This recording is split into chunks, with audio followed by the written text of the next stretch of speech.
WhatsApp media not downloading automatically, how to fix.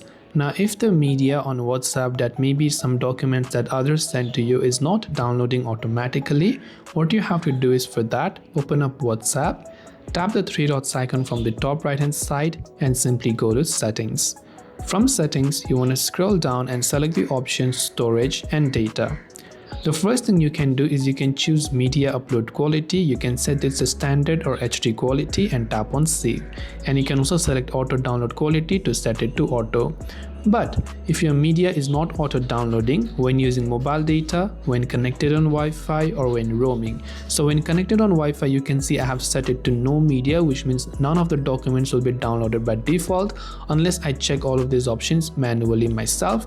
Now once I have checked all these options, I can tap the OK button. Next time if anybody sends me a media, all of them will be auto downloaded to my device. If I want to have that disabled, I can just turn off all of these options, and you can customize this for when you're connected on Wi-Fi versus when you're connected on mobile data.